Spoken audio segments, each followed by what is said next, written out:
ये तो शुरुआत तो स्टार्टिंग से मुझे ही करनी पड़ी है।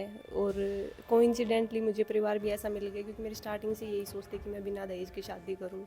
और मतलब पापा ये था कि भाई दहेज तो देना पड़ता ही है, क्योंकि समाज में हम ऐसे में रह रहे हैं कि दहेज बेटी की में चाहे कितनी भी अच्छी पढ़ ले, नौकरी लग ले, लेकिन दहेज देना पड़ेगा। लेकिन यहाँ पे फैमिली ऐसी मिली, उन्होंने दहेज लिया ही नहीं। पढ़ाई लिखाई की जहाँ तक बात है, आगे शादी की बात है। पापा ने पढ़ाई में काफ़ी पैसा खर्च किया, क्योंकि इतनी पढ़ाई करने में पूरे परिवार की एनर्जी लगती है, पैसा लगता है। तो आगे क्या चिंता नहीं थी, शादी में भी पैसा लगाना है और हम पढ़ाई में भी पैसा लगा रहे हैं। आपने किसको पसंद किया और किस प्रकार की आपकी मंशा बनी? किस प्रकार से आपको ये संदेश मिलता रहा पढ़ाई में, किस प्रकार का कोऑपरेशन परिवार की तरफ से मिलता रहा? नहीं, मैं तो यही कहूँगी कि जैसे कि अपने समाज में यही रहता है कि बेटी की शादी जल्दी कर दो। क्यों कर दो? क्योंकि उनकी पढ़ाई पे पैसा लगाएंगे, उसके बाद अगले घर में जाके कमाएगी, उतना ही पैसा उसकी शादी में भी लगाना होता है। तो शादी में ज़्यादा पैसा लगाने की बजाय उसकी पढ़ाई पे ज़्यादा करो। बच्चे को अपने पैरों पे खड़ा करना चाहिए, एजुकेट करो, क्योंकि वो सोसाइटी को भी एजुकेट करेगी आगे चलकर। मेरे से पैसे वाले तो बहुत ज़्यादा है, लेकिन मैंने 15 गौशालाओं में, जो महेंद्रगढ़ विधानसभा की रजिस्टर्ड गौशाला है, उन 15 गौशालाओं में 51-51 की पर्ची कट। दर्शकों, आज फिर हम हरियाणा के महेंद्रगढ़ जिले के खातोदड़ा गांव में उपस्थित हैं और यहाँ देवेंद्र यादव का ये जो आप आलीशान जो मकान देख रहे हैं, देवेंद्र यादव ने बेटे और बेटी की बिना दहेज की जो शादी की है।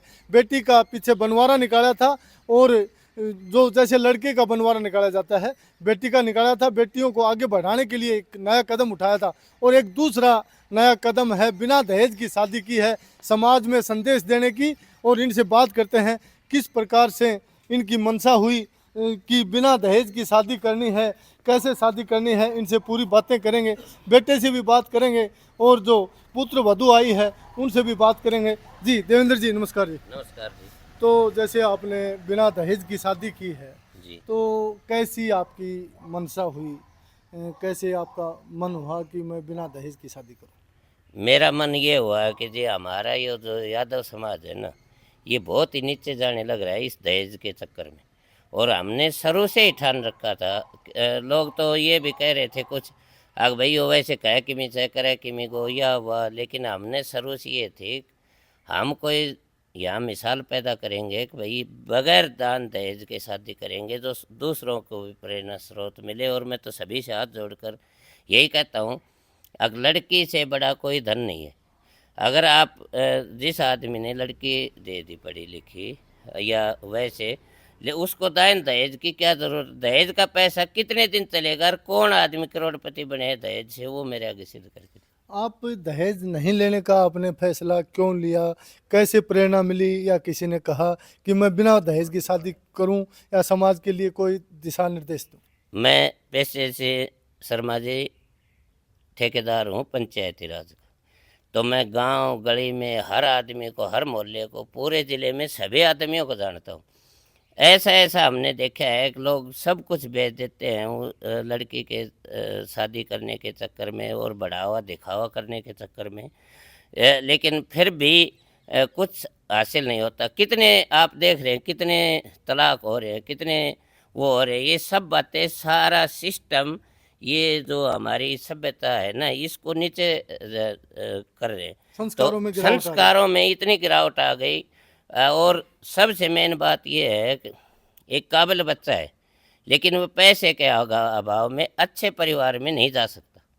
और गलत बच्चे हैं, वे पैसे के दबाव में सभी को मोह लेते हैं, दबा देते हैं। और वो गलत आदमी सही घर में चला जाता है, और सही बच्चा है वो गलत आदमियों के वहाँ चला जाता है। तो मैंने ये निर्णय किया कि भाई हम एक एक रुपए में शादी करेंगे अपने बच्चे की।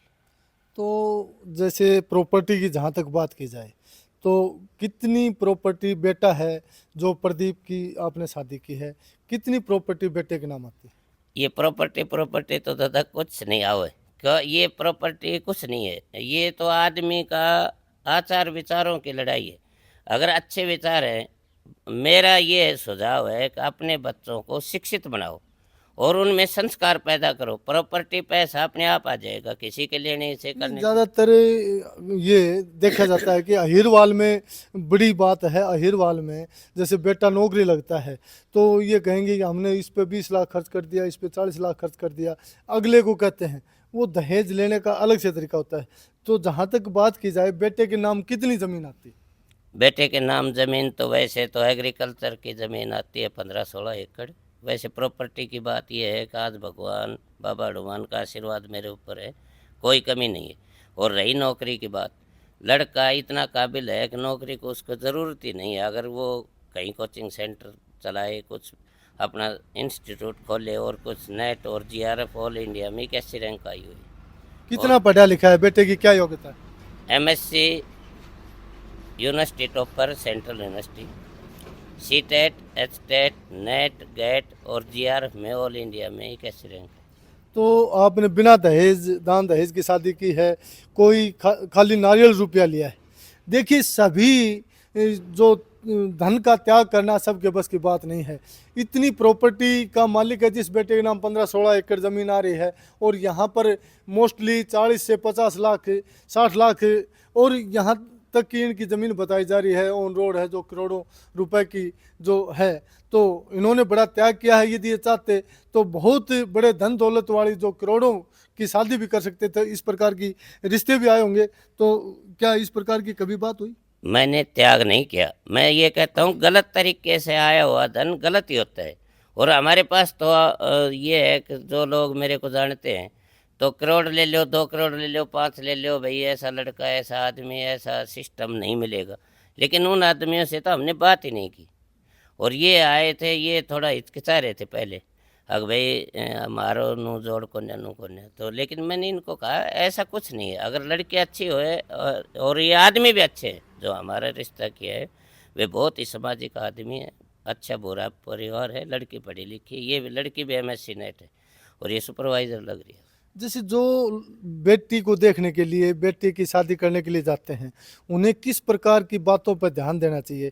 क्या आपने दहेज का परित्याग किया है, लेकिन जैसे जो सही सुसंस्कारवान लड़की, किस प्रकार से आप अपने सुपरविजन से क्या कहेंगे लोगों को, किस प्रकार से ध्यान देना? मैं सुपरविज़न से ये कहूँगा, एक तो लड़की वो लड़की होती है जो माँ बाप के कहने पर रिश्ता करती है इतने पढ़े लिखे होने के बाद। दूसरा ये है देखने से, पूछने से, शकल सूरत से पता लग जाता है ये लड़की अच्छी है या नहीं है। वो अपना अपना नज़रिया होता है। हमने ये देखा कि भाई ये लड़की अच्छी है, ये परिवार सभ्य है, और हमने इसके साथ साथ 500 रुपये में ही बच्चे रोके थे, न गोद भराई करवाई न और कुछ करवाए। ये भी नहीं एक और अटम्बर करवाया हमने 500 रुपये उन्होंने लड़के को दे दिए, 500 हमने लड़के को दे दिए। जैसे आपने महेंद्रगढ़ जिले की काफ़ी गौशालाओं में 5100 रुपये दिए हैं, तो दर्शकों को बताएं कितने गौशालाओं में आपने 5100 रुपये दिए, और सुना है यादव सभा में भी आपने जो सभा को प्रेरित करने के लिए पैसा दिया है, कितना, थोड़ा बताएं। ये गौशालाओं का तो जी इतना ही छोटा मोटा मैं आदमी हूँ शर्मा जी। मैंने ये पहल की है, दान नहीं दिया, मैंने ये पहल की है समाज में कि ये बेसहारा गोवंश है, एक आदमी कोई आगे आए, उससे समाज में ये हिम्मत हो जाए कि भाई हम भी दे सकते हैं। मेरे से पैसे वाले तो बहुत ज़्यादा है, लेकिन मैंने 15 गौशालाओं में, जो महेंद्रगढ़ विधानसभा की रजिस्टर्ड गौशाला है, उन 15 गौशालाओं में 51-5100 की पर्ची कटवाई। रही यादव धर्मशाला की बात, वो ये है कि हमने इस जाति में जन्म लिया है, तो ये लोग इतनी मेहनत करके इतना विशाल ये कराया है, तो हमारा फर्ज बनता है कि अच्छी खुशी के मौके पर कुछ यज्ञ में आहुति हम भी डाल दे। तो 1,11,000 रुपये हमने उसमें दिया। देखिए दर्शकों, देवेंद्र जी ने बताया कि इन्होंने किस ध्येय के साथ ये शादी की है, और समाज के प्रति और गौओं के प्रति किस प्रकार की इनकी सोच है। और अंदर चलते हैं, पूरे परिवार से बातें करते हैं, देवेंद्र यादव की धर्मपत्नी से भी बात करते हैं, उनके भाई से भी बात करते हैं, क्योंकि उन्होंने भी पहले जो शादी की है अपने बेटे की, उन्होंने भी बिना दान दहेज के शादी की है। और जो पुत्र वधू है उनसे भी बात करते हैं, किस प्रकार की उनकी सोच है और कैसा उन्हें लग रहा है, नए घर में आई हैं और कैसा इनका आचरण है, उनसे बात करते हैं। देखिए, देख रहे हैं कितना आलीशान मकान है, कितना सुंदर मकान है। देवेंद्र जी ने बहुत बढ़िया काम किया है और बिना दहेज की जो शादी की है। तो यहाँ पर पूरा परिवार है, आप देख सकते हैं। ये देवेंद्र जी के बेटे हैं प्रदीप यादव, और ये देवेंद्र जी की धर्मपत्नी हैं, और ये पुत्र वधू हैं, और ये भाई की पुत्र वधू हैं, और ये भतीजा है। तो इनसे सबसे बात करवाते हैं। देवेंद्र जी से बात की है, प्रदीप जी से बात करते हैं। जी, क्या कहेंगे, आपने बिना दान दहेज की शादी की है या पापा ने अपनी मर्जी से अपनी वाहवाही लूटने के लिए कर दी और आपके पास भी माड़ा जाना था, माड़ा आपने छोड़ दिया? क्या घर में इस प्रकार की कोई चर्चा हुई या पहले कोई बात थी? नहीं, ऐसी घर में कोई भी वो नहीं थी कि हमें दहेज लेना है। पूरे घर वालों ने ही मन बना रखा था कि बिना दहेज के ही शादी करनी है, 1 रुपए में ही शादी करनी है। और पूरा घर इसमें बहुत ज़्यादा खुशी है, दोनों घरों में, लड़के वाले के में भी और हमारे घर में भी, दोनों बहुत संतुष्ट हैं और बहुत खुशी है कि 1-1 रुपए में शादी की, हमने बिना दहेज के ही शादी की है। तो जैसे आपकी धर्मपत्नी है, नए घर में आई है, उसने कैसा महसूस किया, कितनी खुशी है? क्योंकि बिना दहेज के और इतना बढ़िया परिवार मिला, शिक्षित आप मिले हैं, तो इनको कैसे, क्या महसूस हो रहा है?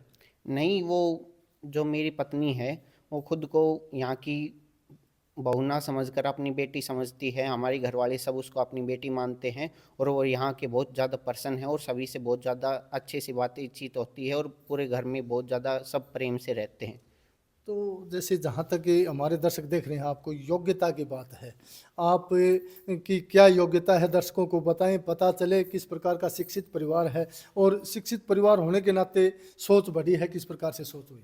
देखो, शिक्षा की तो बात ये है कि जैसे मैंने एमएससी मैथमेटिक्स से की है, उसके बाद मैंने बीएड की, CTET, HTET, NET, GATE, JRF, AIR 81 rank है और अभी मैं असिस्टेंट प्रोफेसर की तैयारी कर रहा हूँ। तो शिक्षा तो ये है कि जो लोग शिक्षित हैं वही समाज को आगे लेकर जाते हैं और शिक्षा तो बहुत ज़्यादा ज़रूरी है। शिक्षित होना एक बहुत सबसे बड़ी योग्यता तो शिक्षित होना ही होती है किसी भी बच्चे के लिए, और सारी चीज़ें तो बाद में आती है उसके। तो आगे जो और भी युवा हैं, क्योंकि आप युवा हैं, उनको क्या संदेश देंगे कि बिना दहेज की शादी करने से क्या फ़ायदे हैं और दहेज की शादी करने के क्या नुकसान हैं? कैसे कहेंगे संदेश समाज में जाना चाहिए? क्योंकि समाज में बड़ी विकृति पैदा हो गई है, बड़ा भयानक असुर आ गया है जो बहुत बेटियों की जान लेता है और परिवार में प्रेम नहीं होता, एक दूसरे की खींचतान होती है, बार बार पंचायतें होती हैं। इस शादी करके जो लड़की आती है घर में उसको अपनी बेटी समझकर बहुत अच्छे से रखें, उसको ना टॉर्चर किया जाए, उसके साथ बहुत अच्छे से व्यवहार किया जाए, ताकि हर बेटी ये समझे कि वो एक अच्छे घर में गई है, एक शिक्षा वाले परिवार में गई है। कई बार ये होता है कि दहेज लेना और देना बहुत गलती बात होती है, तो यही कहूँगा कि दहेज नहीं लेना चाहिए और ना ही देना चाहिए। जी, आप क्या कहेंगी, जैसे बेटे की शादी हुई है बिना दहेज की, खासकर जो सास, पुराना जो संस्कृति में पहले कहते थे सास और ननद दहेज के लिए पीछे बहुओं के साथ प्रताड़ना होती थी, तंग करती थी, क्या इस प्रकार से आपका मन खुशी है या क्या कहेंगे? हमारा मन दहेज न लेकर बहुत खुश है। नहीं लेकर खुश है। जैसे बेटी आई है, शादी करके बहू को लेके आए हैं, तो किस प्रकार का आपका मेल मिलाप दिखाई देता है, किस प्रकार का आचरण होता है? एक सास बहू के साथ करती थी या माँ बेटी के साथ आचरण करती थी, तो किस प्रकार का आपका आचरण है? हमारा तो माँ बेटी का है। माँ बेटी का। हाँ, तो कैसे काम करते हैं? क्योंकि पढ़ी लिखी है और काम सारा करती है। सारा करती, जो पढ़ी लिखी, खास कर कुछ जो बेटियां हैं वो कहती हैं मैं ज़्यादा पढ़ ली, मैं गोबर का काम, क्योंकि आपका जमींदारा का काम है, भैंस भी है, गऊ भी है, गोबर भी, और पूरा जो गोबर भारी करना होता है उसको करने में क्या संकोच मानती हैं, दूध धार निकाल लेती हैं, क्या नहीं, कहें? सारा काम करती है। पूरा काम पूरा करती हैं। काम खुश होकर। आपका जी खुश है? हाँ, हम भी खुश है और ये भी खुश। तो क्या देवेंद्र जी ने कोई जबरदस्ती तो नहीं किया है, जैसे बिना दान दहेज की इन्होंने कह दिया कि मैं पंचायती आदमी हूँ, मैंने कह दिया, वो कह दिया, इस प्रकार की कोई बात? नहीं, सभी का मन था कि बिना दहेज शादी करेंगे, लेकिन लड़की शिक्षित और अच्छी लाई। हाँ, ये हमारे साथ बेटी हैं, ये देवेंद्र जी की पुत्र वधू हैं, तो इनसे बेटे नाम बताएं। मेरा नाम संजोगता है। संयुक्ता है। तो आप नौकरी में भी लगी हुई हैं, पहले तो योग्यता बताएं, आप कितनी पढ़ी लिखी हैं? मैंने एमएससी बीएड कर रखी है, स्टेट सीटेट क्वालिफाई है मेरे। उससे पहले मैं दिल्ली पुलिस में थी, 8 महीने की सर्विस वहाँ पे करके आई हूँ। उसके बाद अभी मैं सुपरवाइजर हूँ आंगनबाड़ी में।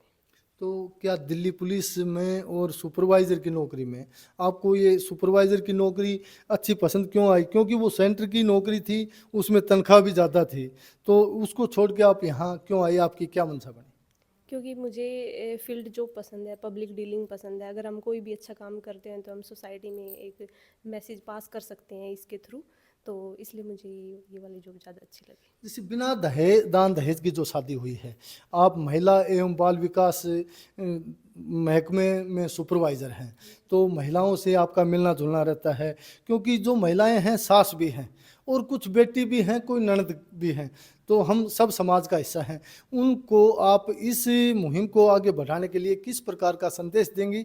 आगे जैसे बार बार कार्यक्रम होते हैं, उनमें क्या कहेंगे उनको? तो ये तो शुरुआत तो स्टार्टिंग से मुझे ही करनी पड़ी है, और कोइंसिडेंटली मुझे परिवार भी ऐसा मिल गया, क्योंकि मेरी स्टार्टिंग से यही सोचते कि मैं बिना दहेज की शादी करूं। और मतलब पापा ये था कि भाई दहेज तो देना पड़ता ही है, क्योंकि समाज में हम ऐसे में रह रहे हैं कि दहेज बेटी की में चाहे कितनी भी अच्छी पढ़ ले, नौकरी लग ले, लेकिन दहेज देना पड़ेगा। लेकिन यहाँ पे फैमिली ऐसी मिली, उन्होंने दहेज लिया ही नहीं, तो इसके लिए बहुत अच्छी मतलब प्लस पॉइंट है ये। अब मैं जाके जैसे कि महिला एवं बाल विकास विभाग में ऑलरेडी कार्यरत हूँ, तो मैं उनको मैसेज पास कर सकती हूँ कि भाई दहेज नहीं लेना चाहिए, देना भी नहीं चाहिए, क्योंकि देना भी कहीं ना कहीं हम लोग ही शुरुआत करते हैं उसकी। जैसे आपने यहाँ जो पढ़ाई लिखाई की जहाँ तक बात है, आगे शादी की बात है, पापा ने पढ़ाई में काफ़ी पैसा खर्च किया, क्योंकि इतनी पढ़ाई करने में पूरे परिवार की एनर्जी लगती है, पैसा लगता है, तो आगे क्या चिंता नहीं थी? शादी में भी पैसा लगाना है और हम पढ़ाई में भी पैसा लगा रहे हैं। आपने किसको पसंद किया और किस प्रकार की आपकी मंशा बनी? किस प्रकार से आपको ये संदेश मिलता रहा? पढ़ाई में किस प्रकार का कोऑपरेशन परिवार की तरफ से मिलता रहा? नहीं, मैं तो यही कहूँगी कि जैसे कि अपने समाज में यही रहता है कि बेटी की शादी जल्दी कर दो। क्यों कर दो? क्योंकि उनकी पढ़ाई पे पैसा लगाएंगे, उसके बाद अगले घर में जाके कमाएगी, उतना ही पैसा उसकी शादी में भी लगाना होता है। तो शादी में ज़्यादा पैसा लगाने की बजाय उसकी पढ़ाई पे ज़्यादा करो, बच्चे को अपने पैरों पे खड़ा करना चाहिए, एजुकेट करो, क्योंकि वो सोसाइटी को भी एजुकेट करेगी आगे चलकर। खासकर महिलाओं में होता है, बेटी ज़्यादा पढ़ी लिखी हो रही है, बेटा उस लेवल का नहीं मिलेगा, बाद में रिश्ता करने में दिक्कत होगी, तो इस प्रकार की कभी मन में मनसा आई? नहीं, ऐसा कुछ भी नहीं था। मेरे पापा तो, मैं घर में सबसे बड़ी हूँ, तो और हमारे आसपास भी मतलब स्टार्टिंग में ये था कि बच्चों को बाहर पढ़ने के लिए नहीं भेजते थे। पापा ने मुझे बाहर पढ़ने के लिए भी भेजा, उसके बाद सारी मतलब लास्ट में जाके ये रहा ना कि अब तू खुश है ना, उसके बाद ही शादी करेंगे, तो यही हुआ है। खासकर समाज में एक विकृति आई हुई है, क्योंकि मन से लव मैरिज करते हैं, फिर वो रिश्ते टूटते हैं। उन बेटियों को क्या कहेंगी, किस प्रकार से इसके ऊपर वो ध्यान दें कि समाज में इस प्रकार की विकृतियां नहीं आए? मोस्टली देखा जाता है एक एक ज़िले के अंदर 200 लगातार रोजाना केस आते हैं। कभी लड़की लव मैरिज करके भाग गई, कभी किसी के साथ भाग गई, उनको क्या संदेश दें? ये स्टेप तो बहुत गलत है, ऐसा नहीं करना चाहिए किसी को भी, चाहे लड़का हो चाहे लड़की हो। बाकी पेरेंट्स सबके अपने बच्चों के लिए अच्छा ही देखते हैं, बेस्ट देखते हैं, तो मम्मी पापा से बढ़ के मुझे ना लगता कि कोई अच्छा देख पाएगा। बेटे, आपका क्या नाम है? मोनिका नाम। तो आप भाई साहब हैं, आप इनकी वाइफ हैं, तो देवेंद्र जी के भाई की पुत्र वधू हैं, तो आप लगभग 2 साल हो गए शादी को? हाँ, 2 साल मई में हो जाएंगे। तो कैसा महसूस हो रहा? यही है कि हमें तो ये इतना वो नहीं है कि लोगों को तो लगता है कि भाई दहेज नहीं लिया ठीक है, लेकिन हमें अच्छा लगा कि अब दहेज बिना दहेज की शादी की है। एक पेरेंट्स के ऊपर भी बर्डन आ जाता है कि भाई दहेज देना पड़ेगा बेटी की शादी में, तो वो चीज़ भी नहीं है। अगर पेरेंट्स ने पढ़ा दिया, एजुकेटेड बना दिया अपने बच्चों को, तो दहेज देना तो गलत होगा। आपकी सास का कैसा आचरण रहा? जैसे आप दहेज नहीं लेके आई, तो सास का आपके प्रति कैसा आचरण रहा? नहीं, उनको तो पहले ये था कि दहेज नहीं लेंगे। वो तो मेरे को हमेशा अपनी बेटी की तरह रखती है और मैं अपनी माँ की तरह रखती हूँ उन्हें। जी भाई साहब, नाम बताएं। मेरा नाम मोहित यादव है। जी, जैसे आपने बिना दहेज की शादी की थी, 2 साल गुजर गए हैं, तो आपका किस प्रकार का जीवन, दाम्पत्य जीवन चल रहा है? सर, हमारा तो दाम्पत्य जीवन बिल्कुल सुख शांति से और अच्छे से चल रहा है। हमें तो पहले से ऐसा था कि हम दहेज रहित शादी करेंगे, तो हमारे घर वालों का भी यही डिसीजन था, और हम तो जैसे समाज में भी यही वो करना चाहते हैं जागरूकता, कि हम दहेज प्रथा को अवॉइड करके एक अच्छे से मतलब दहेज रहित शादी करनी चाहिए, ताकि ना तो लड़की वाले पेरेंट्स के ऊपर कोई वो और ना लड़के वाले। तो जैसे समाज में आसपास चर्चाएं भी होती हैं, आप जिन्होंने दहेज लेकर शादी की है, पड़ोस भी देखते हैं, गांव में भी देखते हैं, आसपास देखते हैं, आपने क्या महसूस किया है? उनका किस प्रकार का संबंध है, दाम्पत्य संबंध है, पारिवारिक संबंध है, और आपका किस प्रकार का? आप किसको ठीक मानते हैं, कैसे ठीक मानते हैं? ऐसा है कि सर, जो मतलब जो दहेज लेते हैं, ज़बरदस्ती लेते हैं, उनका तो जो दाम्पत्य जीवन है और मतलब जो आगे उनके परिवारों का जो तालमेल है वो आगे जाके कहीं ना कहीं मेरे को तो ऐसा लगता है कि वो खराब होता चला जाता है। तो आपका जीवन बड़ा सुखी है जो बिना दहेज की। तो यहाँ पर देवेंद्र जी के भाई हैं जो इन्होंने बिना दान दहेज की शादी की, 2 साल बेटे की शादी को हो गए, और इनका क्या कहना है, इनसे भी बात करते हैं, इनके क्या अनुभव हैं। जी भाई साहब नमस्कार जी, हमारा इंडिया नमस्कार 24 जी, अपडेट में आपका नमस्कार। स्वागत है। जी ऐसा है कि जी दहेज तो लेना ही गलत है, और मैंने 35 साल हो गई पब्लिक डीलिंग में रहते हुए महेंद्रगढ़ तुलाराम चौक नरेंद्र हेरोंडा सर्विस सेंटर खोल रखा है। तो मेरा हर आदमी से यही विचार है कि भाई दहेज लेना भी गलत है, देना भी गलत है। दहेज लेना इसलिए गलत है कि वह जो पैसा है वे 2 दिन में इखर बिखर हो जाए जी, साधन लेने से वो 4 दिन में खराब हो जाए से, और फिर आगे जाए कि मन मोटा हो जाए से दोनों थोका को, बेटी वाला को भी बेटा वाला को भी, फिर वह जैसे रिश्ता धीरे धीरे मन मुटाव हो तो चलो जाए से। मैं काफ़ी देखूँ जो 29-30 साल हो गए देखते हुए, बहुत ही समाज में जैसे गलत संदेश है। वो दहेज तो लेना ही गलत है, हमने न दहेज लिया, और मेरे तो भगवान की दया ऐसी बेटी को कौन भाई की बेटी थी, हमने दहेज दिया भी नहीं। जैसे आप समाज में क्या कहेंगे, क्या संदेश देंगे? समाज- आसपास बैठते हैं, हुक्का के ऊपर जो मोस्टली समाज की चर्चा है, हुक्का पर बैठते हैं, आपस में चर्चाएं करते हैं, भाई बिना दहेज की शादी करनी चाहिए। लोगों का क्या विचार है इस प्रकार की, जैसे आपने बिना दान दहेज की शादी की थी, इसको लेकर लोगों का क्या कहना रहा? देखो जी, लोगों की तो बात यह है हमने पहल की से, महाराज जी पहले जैसे मेरे हिसाब से किसी ने पहल की नहीं है। दहेज ली भी सिर दी भी सी, पर इन लोगों को मैं ये कहना चाहता हूँ, दहेज बेटी जब अगला ने पाल पोस के दे दी, वो दहेज ही से सबसे बड़ा धन बेटी है। और जो माँ बाप बेटी रखा जाए, ऐसे सास ससुर ने भी बेटी की तरह रखना चाहिए। तो जिंदगी के अंदर कोई कांटे नहीं आएंगे किसी प्रकार के भी, न मनमुटा होगा बेटी वालों को भी बेटा वालों को भी, न सास बहू की कभी लड़ाई होगी। ज़्यादा दिक्कत यह हो रहा है जैसे सास बहू भी नु कही, सास नु कही तू क्यों ना ले, दिक्कत यह हो जाए ऐसे, फिर वह नु कही मैं कट्ठे ले मैं दियो को मैं क्या करूँ। पर लेकिन ऐसा नहीं होना चाहिए, सभी को ही जैसे दहेज ना रही शादी करनी चाहिए मेरे हिसाब से, और ज़्यादा दिक्कत है हो रही है उसे। देखिए देवेंद्र जी फिर हमारे साथ हैं, इनसे फिर बात करते हैं। आगे किस प्रकार की इनकी मुहिम रहेगी? इन्होंने अपने घर से तो शुरुआत कर दी, पहला कदम तो जरूर बढ़ा दिया, बिना दहेज की खुद ने तो शादी कर ली। आगे समाज में किस प्रकार का संदेश देंगे, किस प्रकार का सहयोग करेंगे, किस प्रकार की मुहिम चलाएंगे, इस बारे में भी बात करते हैं। जी ये है शर्मा जी, हम पूरे समाज को, और एक समाज की बात नहीं है, ये 36 बिरादरी की बात है। ये जो गर्त में जा रही है सभी जा रहे हैं, एक समाज की कोई बात नहीं है। हम सभी से समझाने की कोशिश करेंगे, ये दहेज है, इस बीमारी से तो आप दूर होगे तो ही कोई काम।